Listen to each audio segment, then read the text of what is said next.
Hello and a warm welcome to the Southern View. I'm Sam Daniel from Chennai. Over the next 20 minutes, all my colleagues from across South India will bring you up to speed with news developments in this part of the country. I'll be joined by my colleague Vijay from Chennai, Ritu from Bengaluru, Ashish from Hyderabad, and Ashwin from Thiruvananthapuram. There's a big breaking news. The Madras High Court has directed the Central Board of Film Certification to give its clearance for actor Vijay's Jana Nayagan. For all of that, let's go over to my colleague Vijay. Vijay?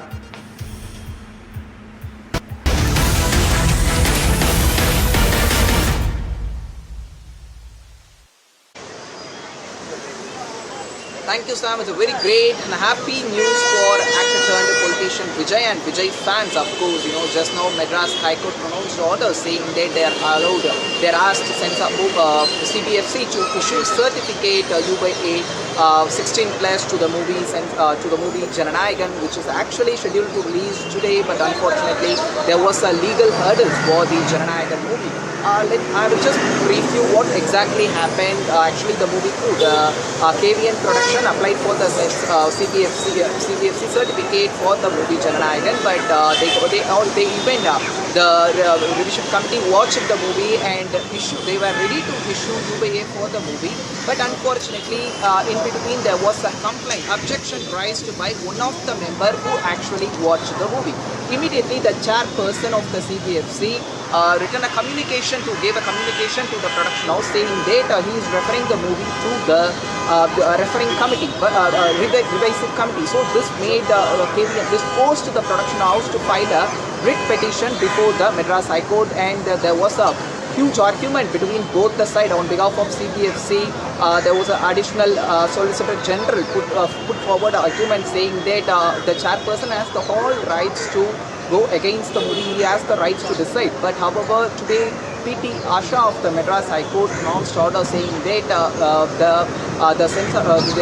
the CBFC should issue a certificate for the movie. This is just a happy news for the Vijay fans across the world. But however, we have to wait because the CBFC immediately after the order made a mention before the CJ bench of the Madras High Court. So it is likely to be heard by this afternoon or on Monday. So it's not clear, it's not fully over yet, but as of now, it's a good news for Vijay fans. Let's listen to the reaction over the story. We are not taking sides on any movie, but let me make it very clear. Now the cat is out of the wall.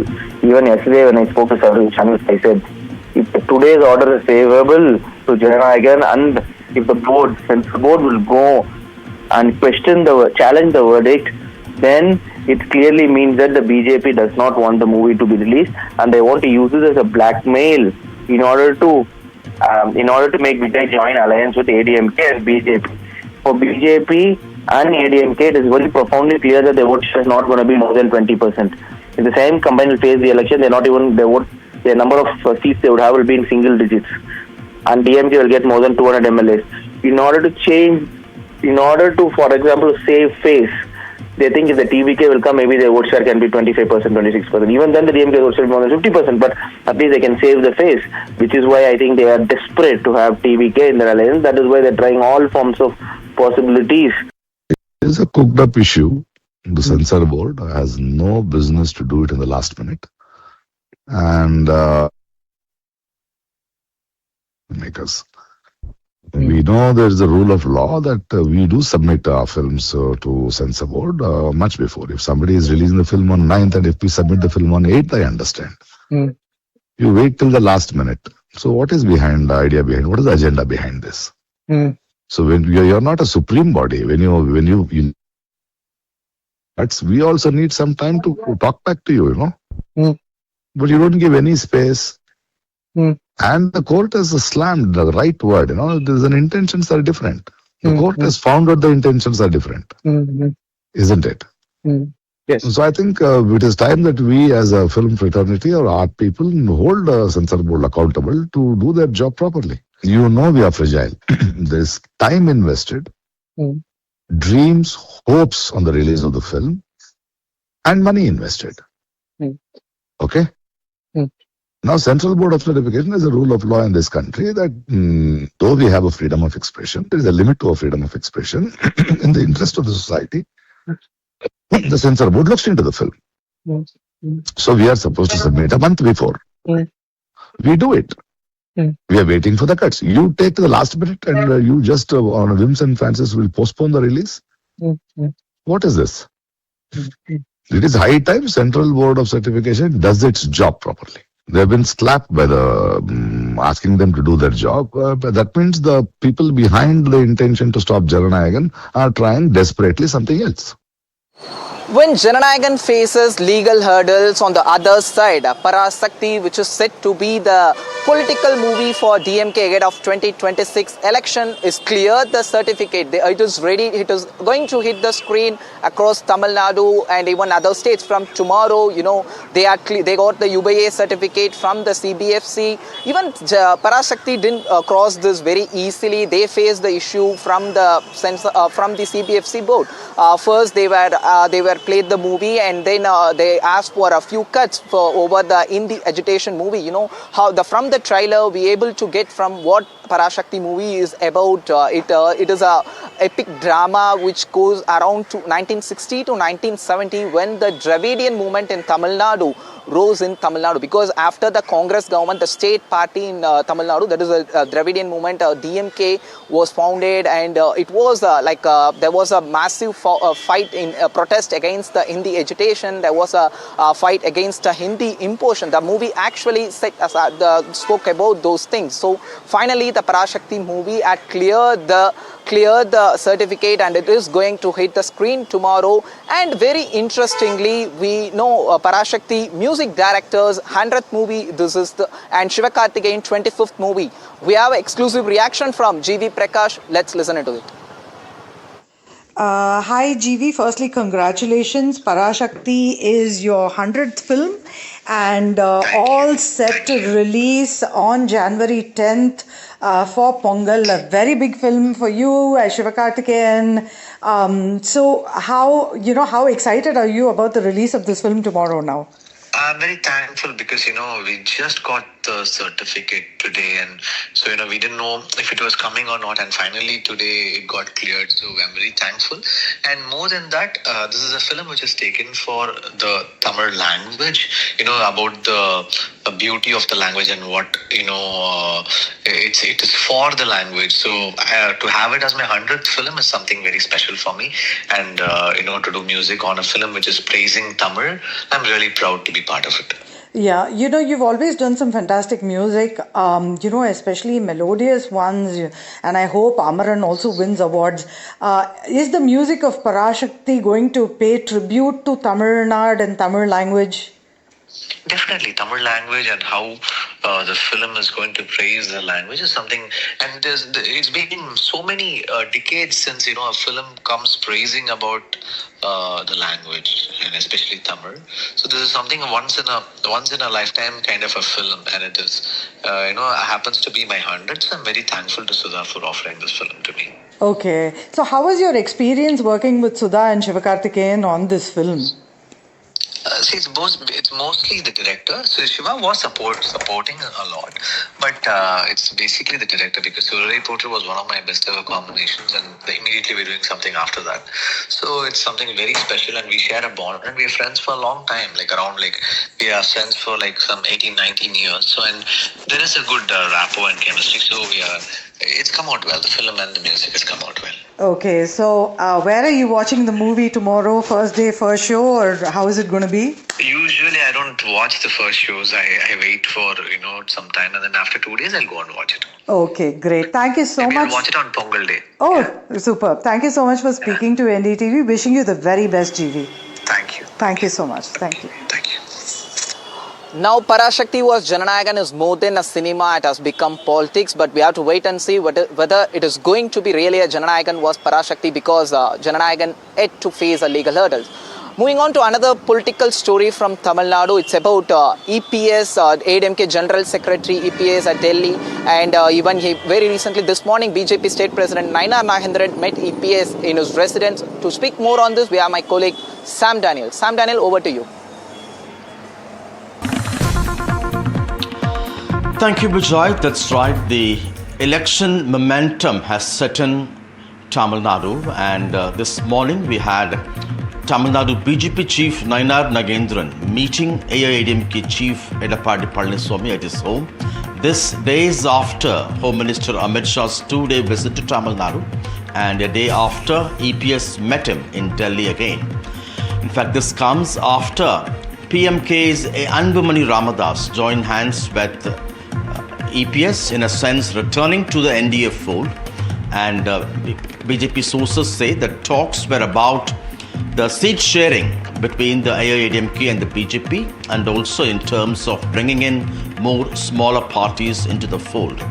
Sources say the BJP is demanding 40 seats from AIADMK so that it will be able to expand its footprint if everything works well in this Dravidian heartland in the 2026 assembly election. So far, it has only 4 seats, and at the moment, the NDA is not that strong.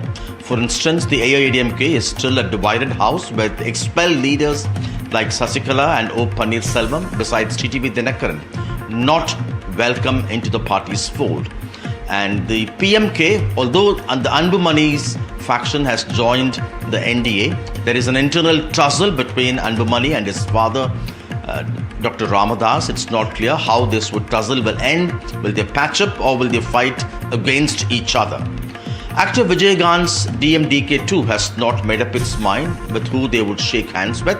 This evening there's a big rally, a large rally in Kadalur district where many expect the party chief Premalada Vijay Gant to actually announce who they would ally with. It's in this context the meeting becomes important, and there is also speculation that Prime Minister Modi may be visiting Tamil Nadu, and before that they want to try all these loose ends so that possibly they'll be able to showcase a united, larger NDA at a public meeting whenever he comes.